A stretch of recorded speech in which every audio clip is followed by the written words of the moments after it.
નમસ્કાર દર્શક મિત્રો, આપ જોઈ રહ્યા છો નિર્માણ ન્યૂઝ કાર્યક્રમ ટુ ધ પોઈન્ટ સાથે આપની સમક્ષ હું છું પ્રીતિ તિવારી। દર્શક મિત્રો, ટુ ધ પોઈન્ટ પર આજે એક એવા સામાજિક કાર્યકર્તા સાથે ચર્ચા કરવી છે જેમને શિક્ષણના માધ્યમથી સમાજનો વિકાસ સાધવાનો પ્રયાસ કર્યો, જેમણે અત્યાર સુધીમાં કરોડો રૂપિયાનું દાન આપી દીધું છે શિક્ષણ ક્ષેત્રે। ખાસ કરીને બાળકોના આરોગ્ય પાછળ તેમણે કરોડો રૂપિયાનું દાન કર્યું છે। ઘણા બધા સરકારી લાભો લોકો સુધી પહોંચે તેના માટે તેઓ હંમેશાથી તત્પર રહ્યા છે અને મોટિવેશનલ સ્પીકર્સને પણ તેઓ પાછળ છોડી દે તેવું વક્તવ્ય આપે છે।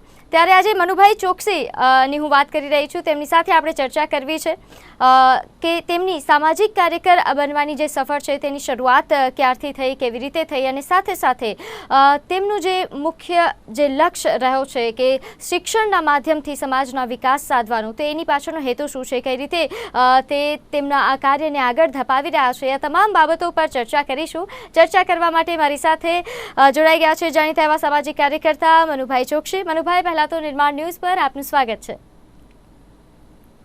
ઓકે મનુભાઈ, પહેલા તો મારે એ જાણવું છે કે કારણ કે મહેસાણામાં હવે તો તમને દાનવીરની ઉપમા આપવામાં આવી રહી છે, બિરુદ મળી રહ્યું છે, આ મનુભાઈ ચોકસીની દાનવીર બનવા સુધીની જે આ સફર છે, સામાજિક કાર્યકર્તા બનવા સુધીની આ સફર છે, એ ક્યાંથી શરૂ થઈ, ક્યાંથી વિચાર આવ્યો કે તમારે સમાજ માટે કંઈક કરવું છે? 2005માં હું શિક્ષણ સમિતિનો ચેરમેન બન્યો જિલ્લા પંચાયતની અંદર। ત્યારે જિલ્લાની તમામ 1000 પ્રાઇમરી શાળાઓમાં ફર્યો અને આખું સિલેબસ મને મળ્યું હતું અને શિક્ષકો બાળકોને બેસાડી અને પ્રશ્નોત્તરી કરતો, શ્રેષ્ઠ બાળક હોય એને હું ઇનામ આપતો હતો। અને 2010 પછી માધ્યમિક સ્કૂલોમાં અત્યારે જઉં છું, 9, 10, 11, 12ના બાળકોને સંબોધન કરું છું અને એમને પ્રયત્ન કરું છું કે આપણા જિલ્લાનું યુવાધન બરબાદ ન થાય એના માટેના પ્રયત્નો છે। એમાં આરોગ્ય વિશે, આંખ વિશે, દાંત વિશે, આઈએફએ ટેબ્લેટની વાત કરું છું, એમને સૂર્યપ્રકાશનું મહત્વ સમજાવું છું, શીર્ષાસનનું મહત્વ સમજાવું છું, મોબાઈલ કેટલો ભયંકર અને ખતરનાક છે અને કેટલો ઉપયોગી પણ છે એની વાત કરું છું, વાંચનની વાત કરું છું, યાદ રાખવા માટેની પદ્ધતિ, ગતકડા શોધી કાઢો તમે બેટા તો તમને યાદ રહી જશે, અધ્યયન, વાંચન, મનન અને લેખન કઈ રીતે કરવું જોઈએ એ પણ એમને સમજ આપું છું। અત્યારે યુટ્યુબ ઉપર મારા વિડીયો પણ મારા આચાર્યએ બનાવ્યા છે અને 2 ભાગ ફરતા થયા છે, એટલે ત્રીજો ભાગ એવા 5 થી 6 ભાગ બનશે। તો વિદ્યાર્થીઓને, દીકરીઓ ભાગી જાય છે એના માટે પણ દીકરીઓને કહું છું, બેટા મા બાપની સંમતિ સિવાય લગ્ન નથી કરવાના અને જો તમે ભાગી ગયા તો તમારો બાપ ગમે તેવો આગેવાન હશે ને તો પણ મોતમાં બેસીને કોઈને 2 શિખામણના શબ્દો નહીં કહી શકે, એને સાંભળવું પડશે અને ઊંધું કરવું પડશે। ત્યારે દીકરીઓ લગભગ એ મારી 8 થી 10 મિનિટનો એ પીરિયડ છે, એમાં છોકરીઓ ગળગળી થઈ જાય છે અને કેટલીક છોકરીઓ તો રડી પણ જતી હોય છે। એ રીતે હું સિન્સિયરલી પગે લાગીને વાત કરું છું, બેટા મા બાપના આંખમાં આંસુ નહીં પડાવો, એમની આંતરડી નહીં કકડાવો અને બાપને ઊંધું નહીં ગલાવો, આ રીતે હું એમને વાત કરું છું તો એ ગળગળી થઈ જાય છે। વ્યસન મુક્તિ બાબતની અંદર કહું છું, બેટા યાદ રાખજો કે તમે મારા પીસે વ્યસન નથી કરવાના, મારી તબિયત નથી બગડવાની કે મારી આબરૂ પણ નથી જવાની, છતાં બેટા પગે લાગીને વિનંતી કરું છું કે મહેરબાની કરીને આ રસ્તે ના જતા। આ વિદેશના લોકો આપણા યુવાધનને બરબાદ કરવા માંગે છે અને એટલા જ માટે હમણાં 65,000 કરોડનું, 25,000 કરોડનું, 500, 200, 1000 કરોડનું તો કેટલી વખત ડ્રગ્સ પકડાય છે। આપણા દેશમાં શા માટે ઘુસાડે છે? કે મોદી સાહેબ કહે છે કે ભારત યુવાઓનો દેશ છે, તો યુવાઓને ખતમ કરવાનું આ લોકોનું એક ષડયંત્ર છે। એટલા માટે બેટા તમે ચેતી જાઓ અને જાગૃત બનો તો તમારામાં રિઝલ્ટ આપણે દેશને જે ગતિએ આગળ લઈ જવો છે એ ગતિએ લઈ જઈશું એવી હું તમને વિનંતી કરું છું।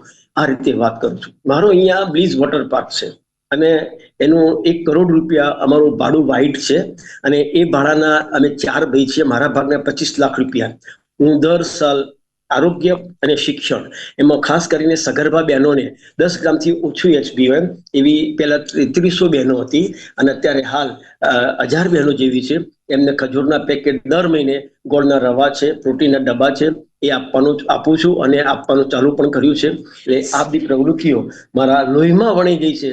પેલા અપંગોને ટ્રાયસિકલો પણ મેં ખૂબ આપી, સીવણના મશીન બહેનોને પણ આપ્યા, ગરીબ બહેનોને આજની તારીખમાં પણ કોઈને ટ્રાયસિકલની કે વ્હીલચેરની જરૂર પડે તો મને ફોન કરે છે। ચાલવા માટેની ઘોડી છે, સંડાસમાં બેસવા માટે તકલીફ છે તો એની પણ ઘોડીઓ આવે છે, એ પણ હું એમને પ્રોવાઈડ કરું છું। આ પ્રમાણે મારી સેવાકીય પ્રવૃત્તિ ચાલુ છે। મનુભાઈ, આપ જે રીતે દાન કરી રહ્યા છો, જે રીતે આપ સમાજ સેવા કરી રહ્યા છો, આમ તો ઘણા લોકો સમાજ સેવા કરતા હોય છે, ઘણા લોકો કરોડો રૂપિયાનું દાન કરી દે, પરંતુ ફક્ત પૈસા આપી દેવા અથવા તો જે રીતે તમે દાન કરી રહ્યા છો કે શિક્ષણના માધ્યમથી લોકોને સમજાવવાનો, ફક્ત પૈસા જ નથી આપતા, લોકોને એક સાચો રાહ, ખાસ કરીને યુવાઓને સાચો માર્ગ આપ બતાવી રહ્યા છો. આપના મતે દાન કરવું જોઈએ તો યોગ્ય દાન કોને કહેવાય? યોગ્ય સામાજિક સેવા જો કરવી છે તો યોગ્ય સમાજ સેવા કઈ રીતે થાય? હંમેશા જો સ્કૂલમાં દાન કરવું હોય તો સરકારી સ્કૂલોમાં દાન કરવું જોઈએ, અને હોસ્પિટલમાં દાન કરવું હોય તો સિવિલ હોસ્પિટલમાં દાન કરવું જોઈએ.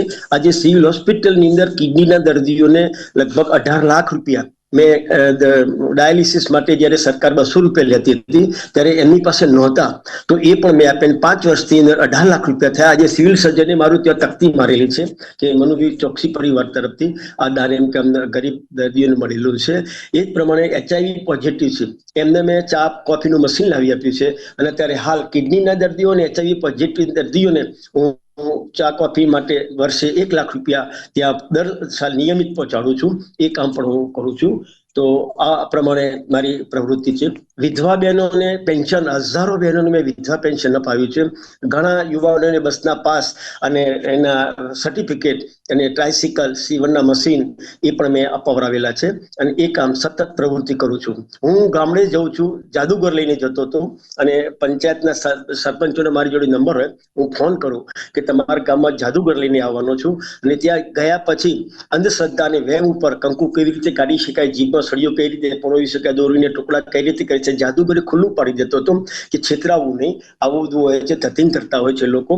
આ પણ એક કરતો, અને પછી સરકારના લાભોની માહિતી, વિધવાઓનું શું મળે, વૃદ્ધોનું શું મળે, અપંગોનું શું મળે, ખેડૂત વીમા યોજના, ખેતમજૂરીના, રાષ્ટ્રીય કુટુંબ સહાય યોજના, કુંવરબાઈનું મોમેરું, જિલ્લા ઉદ્યોગ કેન્દ્રમાંથી મળતા લાભો, આ બધા જ લાભોની માહિતી હું આપતો હતો. આજની તારીખમાં પણ એની મારી પાસે પત્રિકાઓ છે. શાળાએ એ પણ આપું છું. 2 પત્રિકાઓ આપું છું. 5 રૂપિયાની એક પત્રિકા જાડી, એક સર્ટિફિકેટ ટાઈપની મેં બનાવી છે, અને ત્યાં એ લોકો બોર્ડમાં ભરાવે છે. એના મમ્મી પપ્પા બંને મરી ગયા હોય એમને 3,000 રૂપિયા મળે છે. કુંવરબાઈના મામેરામાં 12,000 રૂપિયા, અને જો ગરીબ BPLમાં હોય તો બીજા 12,000, 24,000 રૂપિયા એ દીકરીને આનો લાભ મળે છે. એ પણ અમે અપાવીએ છીએ. સમૂહ લગ્નો મહેસાણાની અંદર જે થાય છે એ દરેકને 10,000, 20,000, 25,000 જેવા જેટલી સંખ્યા એના પ્રમાણે સમૂહ લગ્નમાં પણ હું એ લોકોને મદદ કરું છું, અને આ રીતે મારી સેવાકીય ચાલે છે. આ ઉપરાંત મનુભાઈ, જે રીતે આપે જણાવ્યું કે ગામડાઓમાં પણ આપ સતત આવજાવ કરો છો, ત્યાં બાળકો સાથે તો તમારી ચર્ચા થતી જ હોય છે, પરંતુ સાથે સાથે એ સગર્ભા મહિલાઓ કે જેમના માટે તમે કાર્ય કરતા આવ્યા છો. અત્યારે કુપોષણની આપણા રાજ્યમાં સૌથી મોટી સમસ્યા છે. આ પહેલાં પણ આપણે ચૂક્યા છે.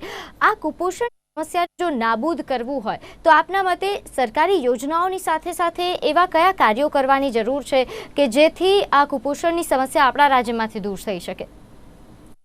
હું દિશા કમિટીમાં હતો ત્યારે કલેક્ટર સાહેબ, DDO સાહેબ અને સંસદ સભ્યો બધા બેઠા હતા. ત્યારે મેં કહ્યું કે જો બાળકને કુપોષિત ન જન્મ આપવો હોય તો એના માટે ખાસ કરીને સગર્ભા બહેનો ઉપર ધ્યાન કેન્દ્રિત કરવાની જરૂર છે, કે જેથી કરીને સગર્ભા બહેનો પૌષ્ટિક ખોરાક ખાશે, IFA ટેબ્લેટનો બરાબર ઉપયોગ કરશે, પ્રીમિક્સનો ઉપયોગ કરશે, આંગણવાડીમાંથી જે મળે છે, તો એ બહેનો ચોક્કસ આપણને જે બાળક જન્મશે એ ખોડખોપણ વગરનું અને તંદુરસ્ત જન્મશે, જેથી બાળકોમાં કુપોષણનું પ્રમાણ ઘટતું જશે.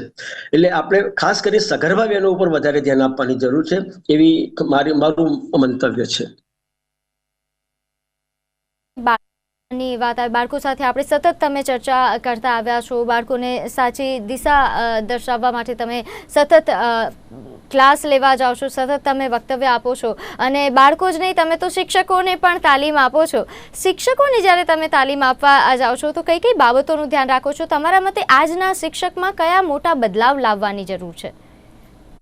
શિક્ષકને હું કહું છું કે શિક્ષકને ધમકાવવાથી કે બદલી કરવાથી શિક્ષણમાં કદી ફેર નહીં પડે, પણ શિક્ષક પોતે પોતાના હૈયાને ઉગડે, એનું ઇમોશનલ ક્વોશન્ટ ડેવલપ કરે, પોતાના પવિત્ર હોદ્દાની પવિત્રતા સમજે, એની ગરિમા સમજે, અધિકારી કે પદાધિકારીનો ડર રાખે છે, ઉપરવાળાનો ડર રાખી અને શિક્ષણ કાર્ય કરે તો શિક્ષણમાં સુધારો આવી શકે. આ શિક્ષકોને મારું પહેલું વાક્ય હોય છે.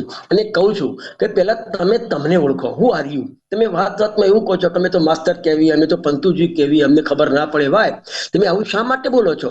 તમે સામાન્ય નથી. ચાણક્યએ તો કહ્યું છે કે શિક્ષક કભી સાધારણ નહીં હોતા, उत्थान और प्रलय उनकी गोद में पलता है. અરે તમે આવું બોલો છો? નહીં, આવું નહીં બોલ્યું. મોહમ્મદ પૈગંબરે તો એવું કહ્યું છે કે પવિત્રમાં પવિત્ર, કિંમતીમાં કિંમતી, શ્રેષ્ઠમાં શ્રેષ્ઠ જો કોઈ ચીજ હોય તો એ શહીદોનું ખૂન છે, જેના લીધે દેશની પ્રજા શાંતિથી સૂઈ શકે છે. પણ એના કરતો પવિત્ર, એના કરતો કિંમતી અને શ્રેષ્ઠ જો કોઈ ચીજ હોય તો વિદ્વાનોના કલમની શાહી છે, જે તમે છો, તો જેના દ્વારા હજારો શહીદો તૈયાર થઈ શકે છે. કોઈ વડાપ્રધાનને 99.99% લોકો વડાપ્રધાનને નથી મળતા, કે રાષ્ટ્રપતિને નથી મળતા, કોઈ નેતાને નથી મળતા, છતાં એમનું જીવન ચાલે છે. પણ કોઈ એક એવી વ્યક્તિ નથી જે તમને ના મળી હોય. તમને મળ્યા વગર, મતલબ કે શિક્ષકને મળ્યા વગર કોઈ વ્યક્તિ પોતાનું જીવન ચલાવી શકતી નથી. એટલે તમે તમારા હોદ્દાને સમજો અને શિક્ષણ કાર્ય કરો. આપણે ત્યાં સરકારી સ્કૂલોમાં ગરીબ બાળકો આવે છે, એમની દુઆ ના લઈ શકો તો કઈ નહીં, મહેરબાની કરીને બધું ના લેતા. કહ્યું છે ને કે તુલસી હાય ગરીબ કી કભી ન ખાલી જાય, મુએ ઢોર કે ચામ સે લોહા ભસમ હો જાય. એટલે તમે આ બાળકો સાથે લહત મહત ન રાખો, એની સાથે પૂરી નિષ્ઠાથી, ઈમાનદારી પૂર્વક મારે આ બાળકને તૈયાર કરવું છે, એ ભાવના સાથે હું ગીજુભાઈ બધેકાનું એક્ઝામ્પલ આપું છું કે કેવી રીતે બાળકો સાથે ઓતપ્રોત થઈ જતા હતા. અને તમે બાળકો સાથે ઓતપ્રોત થઈ જશો ને તો એ બાળકોને યાદ રાખવાની શક્તિમાં વધારો થશે. કે અને જોશી સાહેબે પણ કહ્યું છે, બાળકને જોઈ જે રીજે રીજે બાળક જોઈ જેને, સ્નેહલ સુરત વત્સલ મુરત લાખ લાખ વંદન તેને. અને મનુભાઈ પંચોલીએ એવું કીધું છે, જે શિક્ષણમાંથી તમને આનંદ ના મળે અને જે આનંદમાંથી તમને શિક્ષણ ના મળે તો બંનેને છોડી દેજો, સમય અને શક્તિનો વેડફાટ ના કરી નાખો. આ વાત પણ હું એને કરું છું.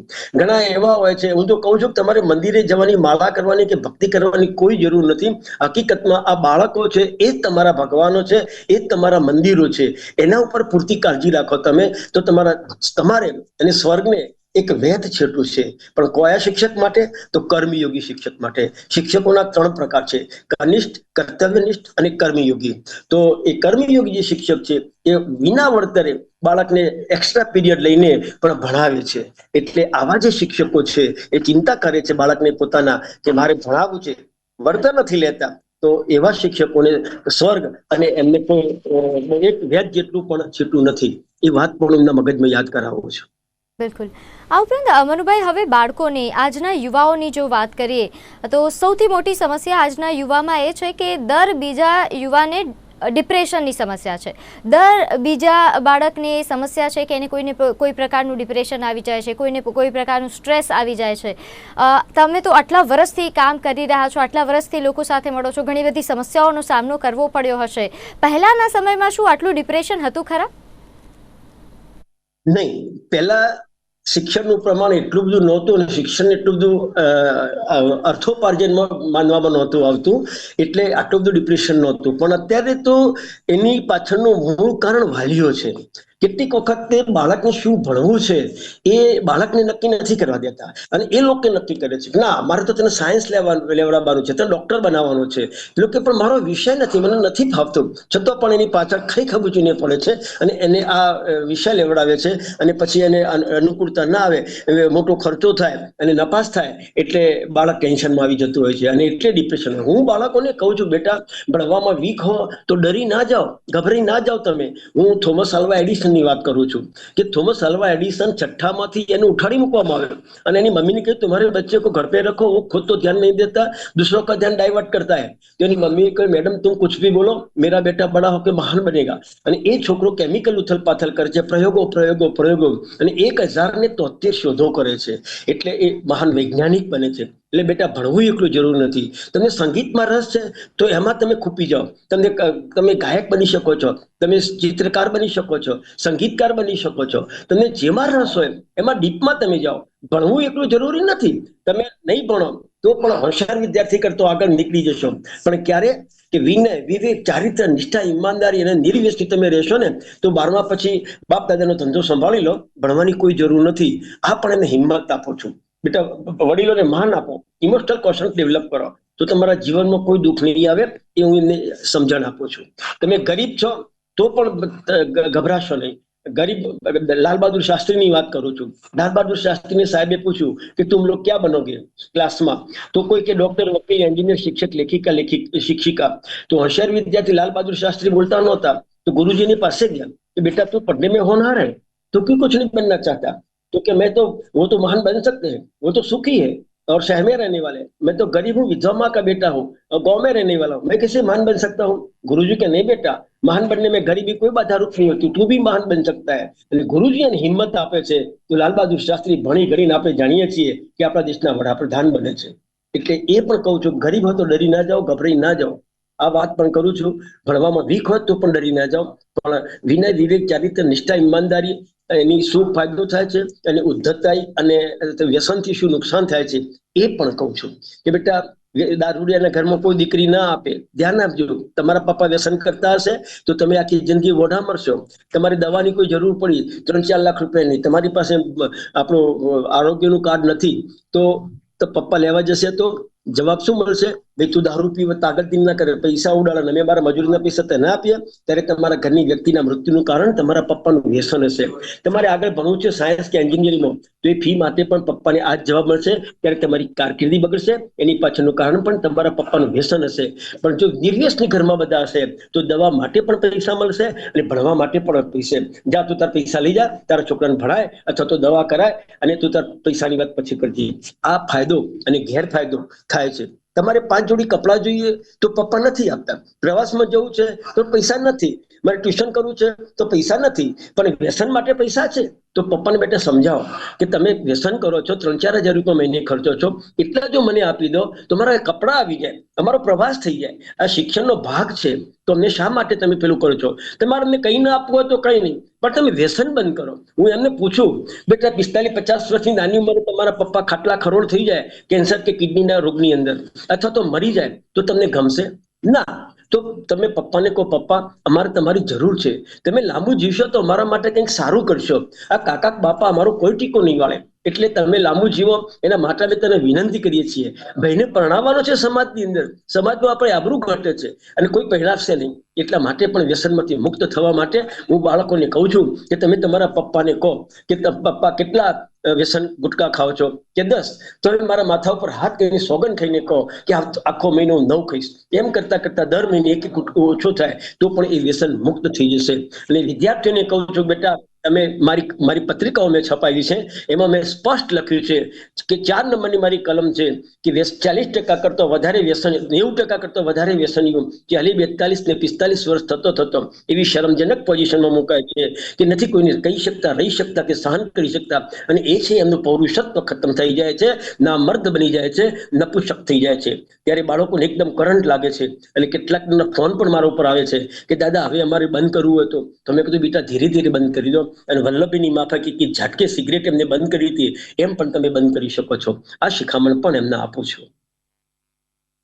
મનુભાઈ, જે માનસિક સ્વાસ્થ્યની તો વાત કરી, યુવાઓમાં હવે આજકાલ તો ફિઝિકલ સ્વાસ્થ્યની પણ ઘણી બધી પ્રોબ્લેમ થાય છે. તમે તો આટલી ઉંમરે આટલું એક્ટિવ કામ કરો છો, આટલા એક્ટિવલી બધા જ કાર્યક્રમોમાં તમે હાજરી આપો છો, પરંતુ આજના સમયમાં જેટલું કામ તમે આ ઉંમરે કરો છો એટલું કામ આજના યુવાઓને 30-35 વર્ષના યુવાઓને કરવામાં થાક લાગી જતો હોય છે.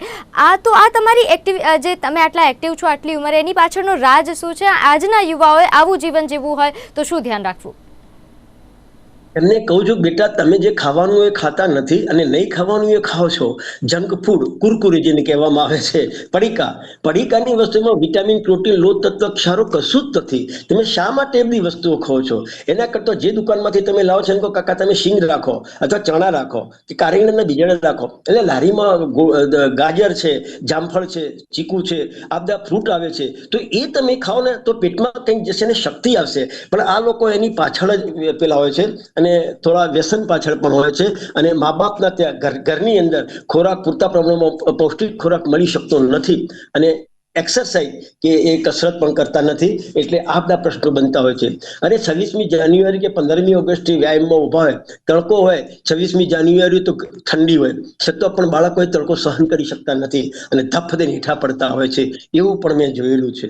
એટલે આ બાળકોમાં શક્તિ નહીં હોવા પાછળનું કારણ એમના ખોરાકનો અભાવ છે. એની પાછળ જે દિનચર્યા હોવી જોઈએ, મોડા ઉઠવું, મોડા સુધી જાગવું, ટીવી કે મોબાઈલ જોવા, અને એના હિસાબે પણ શરીરમાં ઘણા રોગો પેસી જતા હોય છે. મનુભાઈ, આમ તો તમે ઘણા બધા સામાજિક કાર્યક્રમોમાં હાજરી આપી છે, ઘણા બધા કાર્યો કર્યા છે, તમામ યોજનાઓ લોકો સુધી પહોંચાડી છે. આ ઉપરાંત કોઈ એવું કાર્ય છે જે હજુ બાકી છે, જે તમને કરવાની ઈચ્છા છે? હા, હું ટીબીના દર્દીઓને હમણાં મેં દત્તક લીધા હતા.